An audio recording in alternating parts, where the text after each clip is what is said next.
Bismillahirrahmanirrahim. Sebenarnya kita ini untuk Allah atau tidak sebenarnya. Tapi saya pikir-pikir kalau kita masih bertanya seperti itu berarti kita termasuk orang-orang yang benar. Lah kenapa? Karena orang yang benar itu senantiasa harap-harap cemas gitu kan ya. Harap-harap cemas kita ini sholat diterima atau tidak. Tapi kita tetap mau sholat yang dengan yang terbaik. Karena kalau ada orang yang sudah nggak punya pertanyaan lagi, berarti dia sudah merasa suci. Merasa suci itu buruk. Merasa buruk itu bagus. Nah kenapa? Karena kita senantiasa mau memperbaiki diri. Ada satu kisah tentang Abdullah bin Rawahah. Abdullah bin Rawahah ini adalah seorang sahabat Rasulullah yang ahli syair. Dia pintar sekali buat syair yang bisa membangkitkan orang untuk kemudian berjihad. Makanya dia adalah seorang orang yang biasa memprovokasi pada sahabat untuk memprovokasi keimanan gitu ya. Sebelum pergi jihad. Itu kata-katanya mantep luar biasa. Jadi kapanpun para sahabat berjihad, itu selalu diprovokasi oleh Abdullah bin Rawahah, senantiasa disemangati oleh Abdullah bin Rawahah sebelum pergi jihad. Nah, ceritanya ketika perang Mu'tah, bukan Mut'ah ya, Mu'tah. Jadi ketika perang Mu'tah itu Rasulullah Shallallahu Alaihi Wasallam bersabda begini, nanti panglimanya adalah Zaid bin Harithah. Kalau Zaid bin Harithah wafat, maka gantikanlah dengan Ja'far bin Abu Thalib. Kalau Ja'far bin Abu Thalib wafat, maka gantikanlah dengan Abdullah bin Rawahah. Nah, maka sahabat-sahabat itu semua sudah tahu. Lah kenapa 3 orang ini besok syahid gitu kan ya. Nah 3 orang ini besok syahid. Lah kenapa? Karena Rasul sudah ngomong. Lah kalau nanti Zaid gugur digantikan oleh Ja'far. Kalau Ja'far gugur digantikan oleh Abdullah bin Rawahah. Itu para sahabat Masya Allah berebut jadi pasukannya Zaid bin Harithah.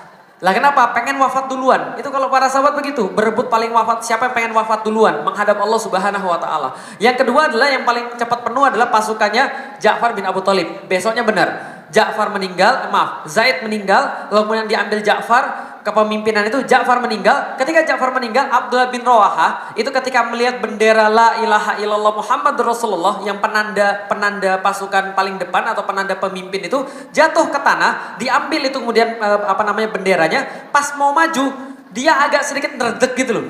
Tahu dredeg? Terpaku kakinya, nggak bisa maju. Lah kenapa nggak bisa maju? Karena kalau dia maju kan syahid, dia pasti mati. Ketika kakinya nggak bisa maju itu dikisahkan dalam sirah itu dia membuat syair yang terakhir. Masya Allah, syair terakhir ditujukan untuk dirinya sendiri. Apa yang dia teriakkan dalam bahasa Indonesia? Wahai Abdullah, kenapa saya lihat kamu benci dengan seruan surga? Padahal dulunya kamu adalah sperma yang tertumpah di kasur saja. Kalau kamu tidak mau maju ke depan, saya akan seret kakimu ke depan dan untuk menyongsong syahid. Langsung kakinya bisa digerakkan. Setelah digerakkan, dia kemudian syahid di medan perang ketika di perang Mu'tah. Lalu kemudian kepemimpinan diambil oleh Khalid bin Walid dan pasukan Mu'tah itu kemudian berhasil dikalahkan oleh pasukan kaum muslimin. Nah jadi ini kemudian yang bisa kita lihat ketika Abdullah bin Rawahah kerjanya adalah menyemangati para pasukan untuk berperang, tapi ketika dia sendiri kemudian mau untuk berperang, ternyata kakinya dredeg. Nah, dikatakan oleh Rasulullah ketika di Madinah, sahabat kalian 3 sudah wafat. Yang Zaid bin Harithah Allah masukkan ke dalam surga. Yang Ja'far bin Abu Thalib 2 tangannya yang putus digantikan oleh Allah dengan sayap. Sehingga kalau antum lihat di Turki ada pedangnya judulnya Ja'far At-Tayyar. Jadi Ja'far yang seperti burung karena dia sudah punya sayap ketika di surga Allah. Nah jadi itu digantikan dengan sayap. Lalu kemudian Rasul bilang, sedangkan sahabat kalian yang ketiga, itu Rasul diem. Para sahabat bilang, ini ada yang gak enak nih, kenapa Rasul diem ini? Lah kenapa teman kita yang satu itu? Rasul emang kenapa Abdullah? Rasul bilang, yang satu itu singgasananya miring dibandingkan dengan saudaranya yang lain. Lah gara-gara apa singgasananya miring? Gara-gara dia ragu untuk maju ke medan jihad. Lah kalau kita alhamdulillah masih punya singgasana daripada ngesot, paham sekalian. Lah tapi setidaknya ini cuma jadi pemikiran pribadi kita. Nah, lalu bagaimana indikasinya kita itu lillah atau tidak? Oke, cek baik-baik. Sekarang saya mau kasih tahu. Jadi gini sekalian.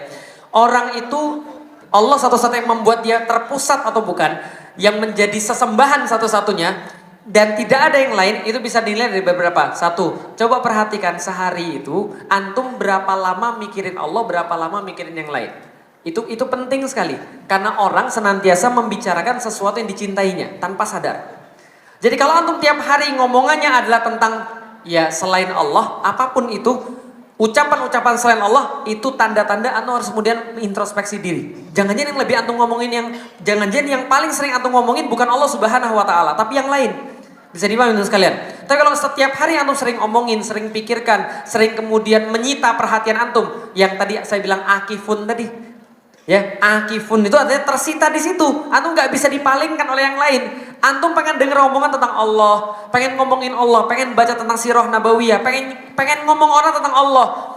Saya kalau misalnya di kampung istri saya tuh nggak betah. Kenapa nggak betah? Karena di situ omongannya bukan tentang Allah. Kalau kita ngomong tentang Allah, mereka nggak betah sekalian.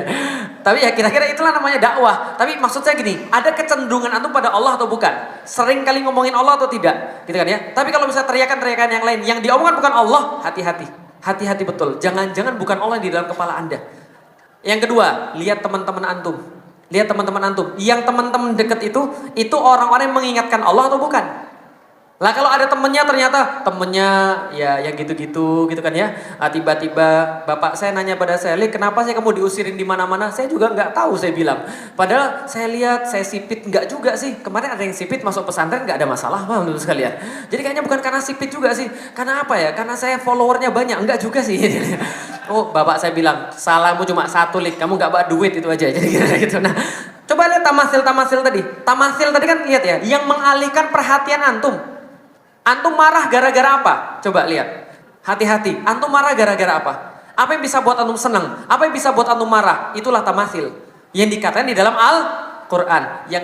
Yang berikutnya, yang sudah keberapa? Antum mau nggak mengorbankan diri antum di situ?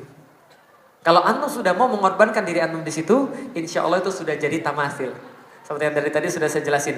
Bisa dipahami teman-teman sekalian? Nah jadi inilah kemudian tentang masalah tadi ya, ketika pertanyaannya, apakah kita ini adalah orang-orang yang karena Allah Subhanahu Wa Taala? Ya kita berharap dan kita berusaha. Mudah-mudahan Allah mengizinkan kita ketika kita mati, benar-benar kita mati sebagai orang-orang yang teguh pada agama kita insya Allah. Amin.